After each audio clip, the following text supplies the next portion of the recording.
the opportunity to be here. We're grateful and honored to be here. It is a heavy subject though, and so every morning we have what's called a morning huddle. And at the end of our huddle, we always ask if somebody has a dad joke, because I love bad dad jokes. So to lighten the mood maybe a little bit, I'll share one of the bad dad jokes that I've heard recently. And what it was is it turns out that recently I've had a suspicion that my dryer has been shrinking my clothes. But it turns out it's been the refrigerator all along. There you go, here's my bad dad joke. So, again, we're grateful to be here. Just wanted to do a quick sort of introduction about who we are. So, my name, as Liz mentioned, is Brock Wilks. I'm funeral director at Wilks Funeral Home.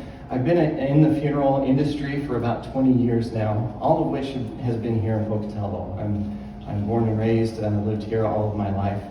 Kari is from the Marsh Valley area, and she is our pre-planning advisor. She has been with us for 13 years, which in that position is sort of unheard of, because and it sort of speaks volumes to who she is and her character. So ultimately, what we're here to do is to do what's best for you and your families, and so I just appreciate Kari and everything that she's done.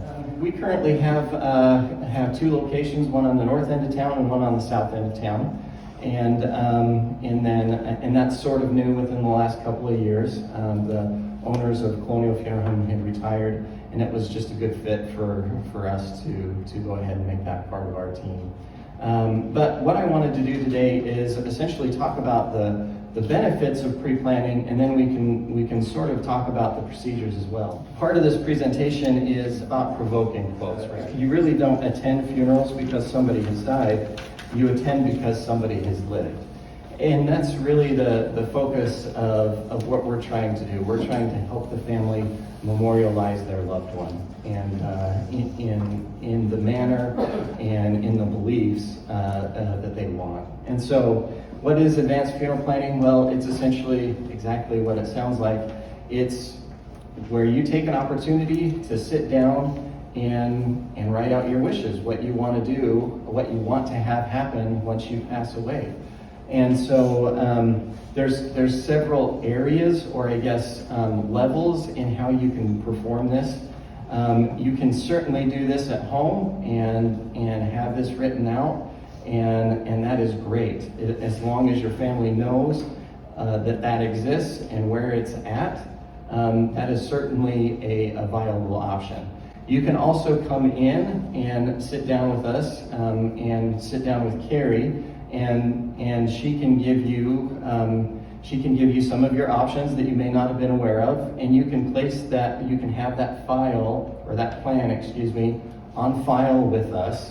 And so we maintain those records indefinitely, and so we have that file for you. We safeguard that so that when your family comes in and sits down with us, we're able to tell your family, we visited with your mother, we visited with your father, we already have a plan in place. This is what he would want, or this is what they would want. And yes, absolutely. Broad question. Let's say you move and you've got all this taken care of. Is that information transferable to the new funeral location? Absolutely it is. Short answer is yes. We're going to get into a little bit more of that a little bit later, but yes, it absolutely is transferable. Yeah. And so one of the things we do when we present this benefits of pre-planning is we ask you to sort of imagine what would happen if you pass away tomorrow. Who would be responsible for planning your services, and how would they handle that? And how would they feel if us as funeral directors came in and said, you know what, we already have everything in place for your loved one. And so the thing that really sort of shocks people when we sit down and meet with them is how many decisions have to be made within that first 24 to 48 hours. And as funeral directors, it's, that's sort of a difficult line for us to walk, because the family needs their time, but also there's a mountain of decisions that have to be made, and so we have to delicately lead them down all those decisions that they have to make during that really difficult time where their life has just changed. And so that's one of the things we talk about with the families. Already turning into page 4 here, we talked about how would your family handle the planning, and then of course relieving the stress. Other benefits to advanced funeral planning is actually reducing spending. We do see this in situations where the family hasn't, the individual has not done any plan ahead of time, and the family is emotional, and there absolutely is such a thing as emotional spending. And so they overspend to make sure that they're honoring their father and mother because they don't know what they would have wanted. And so an additional benefit is guaranteeing today's funeral costs. So when you come in and prepay for a funeral, we talked about the different levels. Once you have a plan in place with us, you can actually pay for that. And what Kari would do is just total up everything that you've decided, and that's what you would pay towards, which you can do over time, or you can pay all at once. And what that does is we guarantee that no matter how much costs go up in the future, there are certain items in the agreement that no matter how much they increase, we're going to provide you those services for what you've paid in. And then also helps you qualify for Medicaid if this is ever in a situation for you or somebody you love.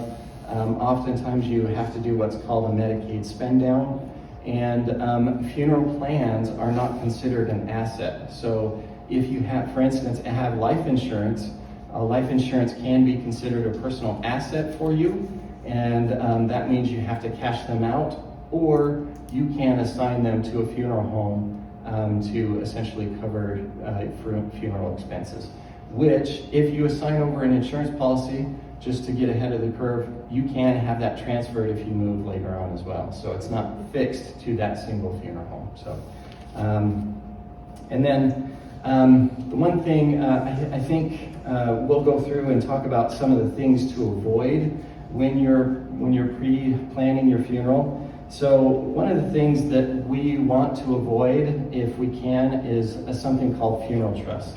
So when you come in and you prepay for your services with us, what we are doing with those funds is we're actually creating a life insurance policy on that individual that's planning. So all those funds that you prepay go to an insurance company. Why that's important is it's essentially a third party that's holding your funds, and that's guaranteed by the federal government, so that in the event that you want to move, heaven forbid Wilks Funeral Home go out of business, then you still have those funds that you can take to another funeral home. Transferring those plans is very easy. It can be done ahead of time, or it can actually be done at the time the person passes away. So for instance, if somebody had moved up here from Arizona and had not transferred their plan ahead of time, it would be very easy for us to contact that insurance company and just get that transferred over once they've passed away. So that's very easy to do. But the reason we want you to avoid funeral trusts, and I really don't know any funeral homes in this area in Pocatello. I know there are some in Southeast Idaho that use funeral trusts.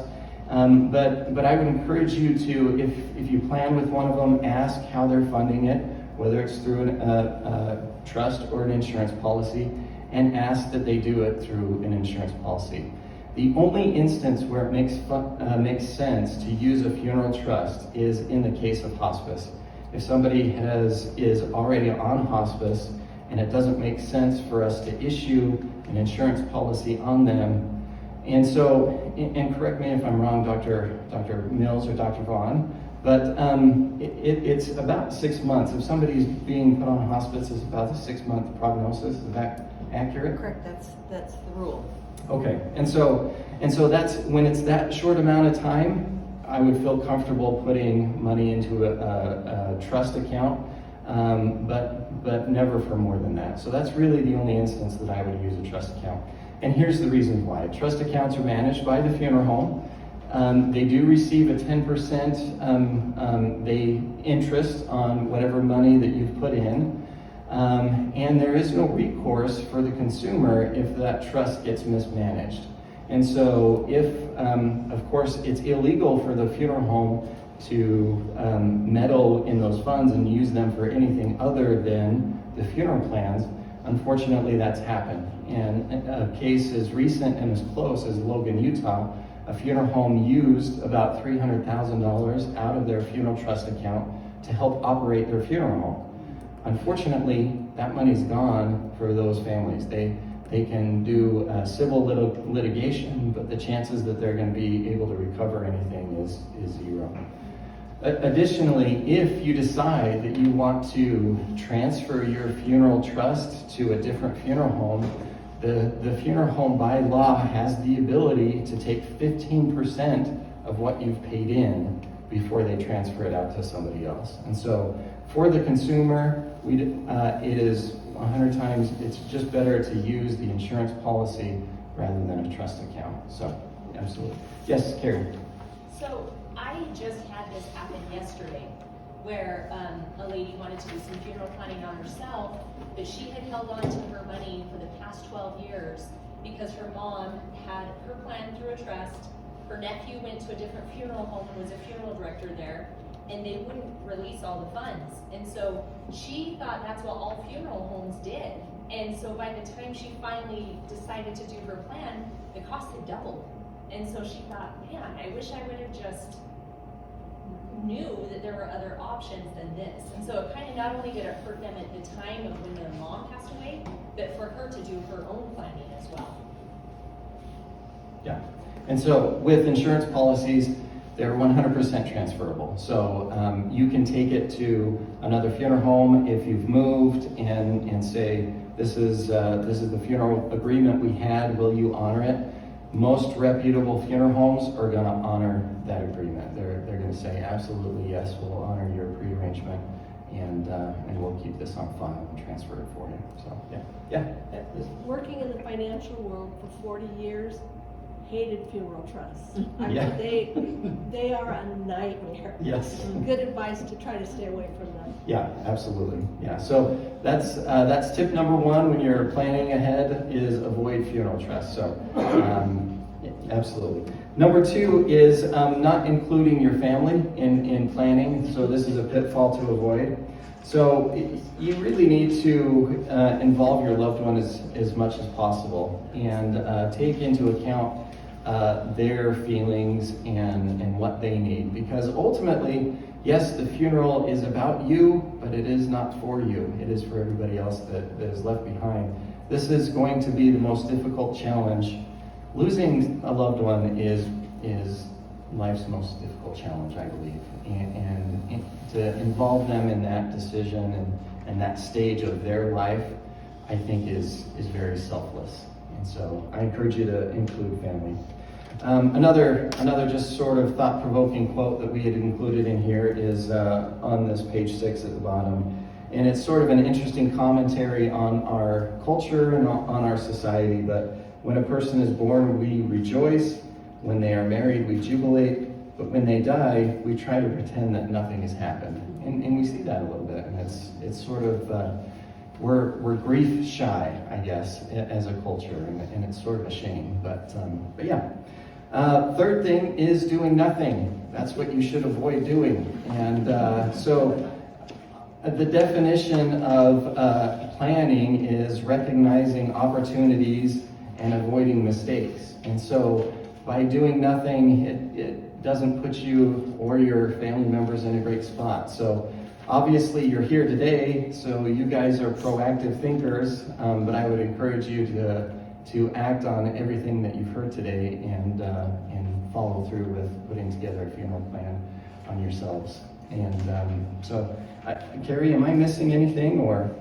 So Brock had mentioned if you come in and visit with me, we will give you this planning guide. It's a complimentary guide that contains really all the information that the funeral directors will be asking your family at that time. So the first 12 pages has all the information we'll be asking, and then the last 4 helps your family to know what now. is there a will, where's it located, what bank accounts do I need to go and close, what type of insurances. So our idea was to help your loved ones know what to do when they come to see us, but also after they leave us, because we know it doesn't end for them. So this is the booklet I just wanted to show you that we'll make sure you get. We do have a sign-up sheet, so if you would like to get one, if you just put your name and number, we'll make sure to reach out to you and set up a time that we can give this to you and then explain it a little bit as well.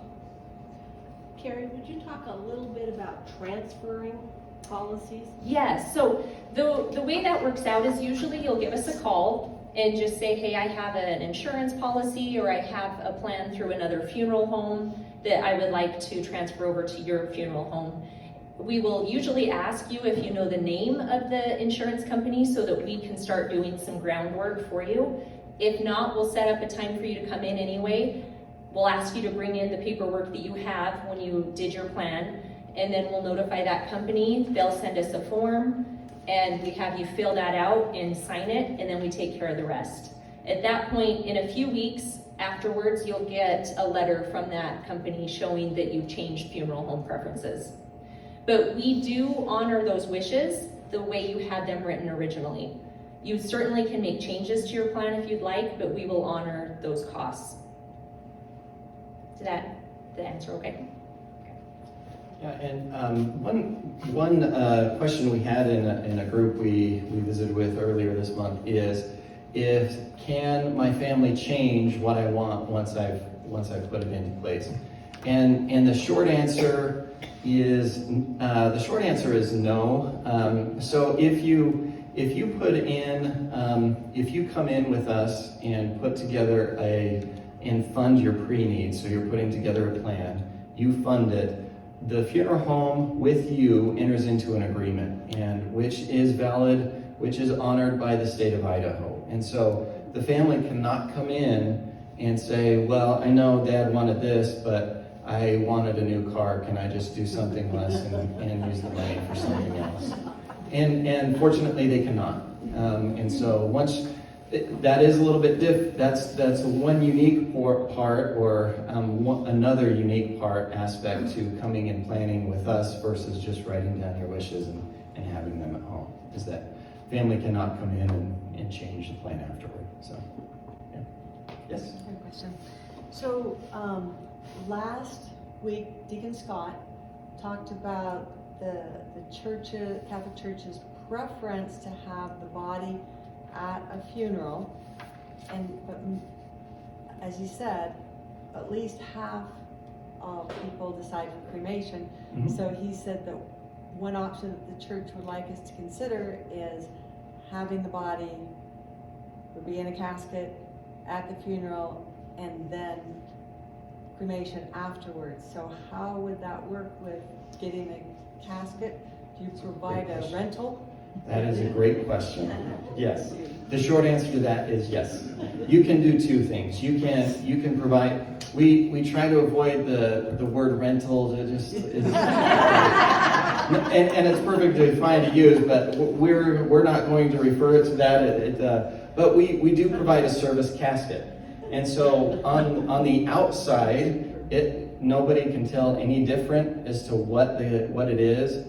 But on the inside, it actually has what we call a cremation casket on the inside. So it has an insert that comes all the way out, and then that person is cremated in the insert, and that casket is then again reused. Now, not everybody's comfortable with that idea, and so there are caskets that you can purchase that are not as expensive as caskets that you would use for burial that you would use for cremation. And so if you're not comfortable with that, you can opt for a casket to be cremated. Yeah, absolutely. Great question. Yes? So we're both veterans. Uh-huh. In Air Force, I mean. But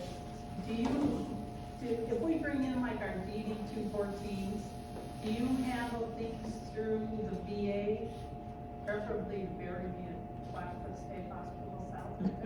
You guys, I always wanted to go there. So do you handle that, or do we have to contact the VA in advance? we handle that.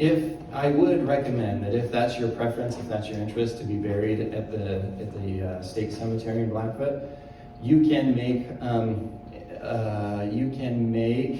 I hate to use this word, but that's exactly what it is. You can make reservations at the cemetery so that they reserve you a space. You won't have a designated space until the time comes, but yeah, you can go ahead and pre-register with them so that you have a space available at the Blackfoot Cemetery. Because there is a possibility, I mean, it's a long shot that it could fill up at some point. And so, yeah, you can pre-register with them and have that. But that being said, once we have your DD 214, we can help you with everything else. So there are, yeah. And my husband's idea, just put us both in the same spot and call it good. So there are different options at the cemetery. You can actually, I believe they have urn niches there, which is really close to what you're talking about. So once you're cremated, the urn is placed in a niche wall at the Veterans Cemetery. But they will reserve, once you have a couple, a spouse passes away, they reserve that space next to that person for them. So, Thank you. yeah, absolutely. Yes, ma'am.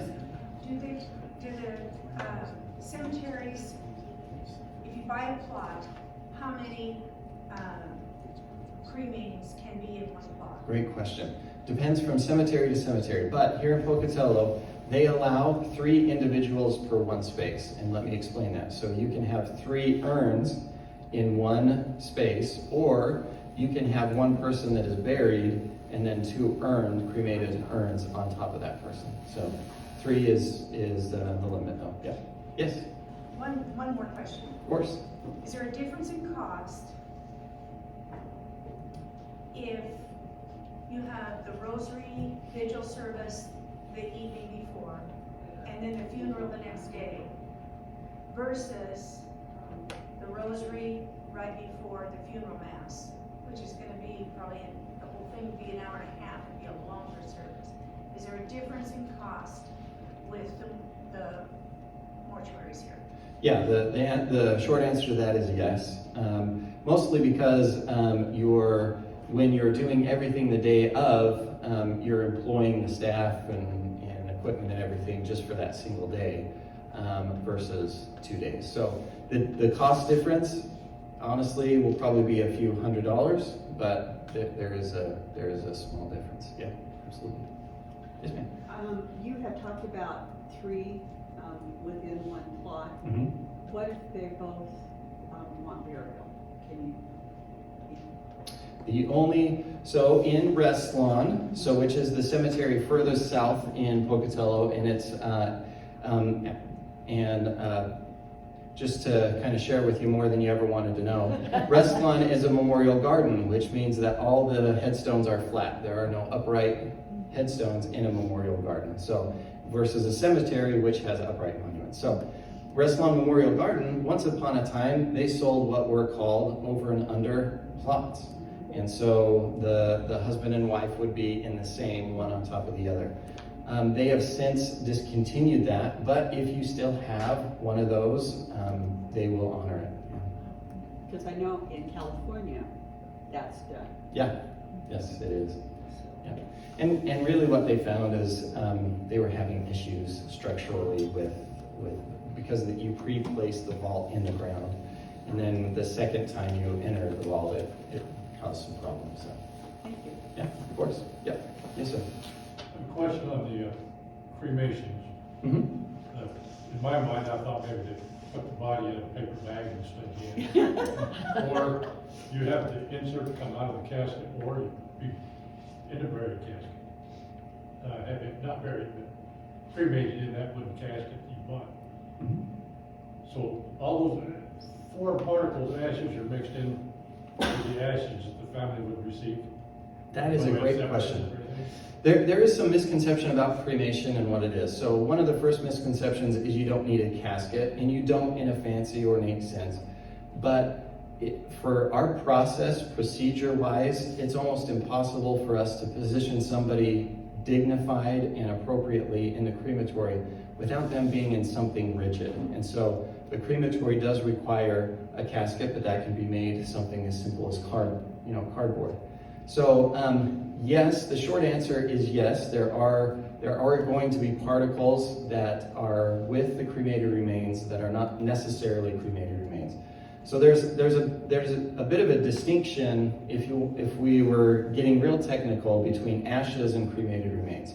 So ashes could be considered, if you have a wooden casket and there are ashes left in with the cremated remains, that could be considered ash. But what cremated remains actually are, the crematory is designed to burn everything off. All the soft tissue, whatever container the person is included in. But what doesn't really incinerate is calcium. And so essentially, what's left after the cremation process is a bone fragment. And so what the process, the next step into the cremation is we remove the bone fragment, and there's a second step that we process the bone fragment that essentially grinds the bone down until it's a fine powder, and that's what cremated remains are. But the cremation process is efficient enough that all the rest of the product is mostly burned off. But to say it's 100%, it isn't realistic. So, but that's mainly what you have in cremated remains. Yeah. Probably more than you ever wanted to know. We're actually part of a large association that's actually by invitation only. And so the reason I like that a lot is because they maintain certain standards, where we do have a national, where all you have to do to become a part of that association is just pay your fees. But we're part of another one that is invitation only. And so if you have somebody that's dealing with a loss long distance, they need help with a referral, call us up, let us know. We'll help you find a funeral home to work with. There's no cost to that. We're happy to get you a referral for somebody that we feel would treat you well. So, yes, ma'am. My mom was cremated a couple of years ago. Then COVID, blah blah blah. Yeah. Froze. We still need to take her back to Massachusetts and get her ashes buried. Do we need to go through a funeral home there, or just contact the cemetery? I would start with the cemetery first. Yep. Yeah. And if for some reason the cemetery will tell you if the state has some law that requires the funeral director to be present. Some states do. Our state does not. But then the cemetery will tell you, and then you can go from there. But, yeah, absolutely.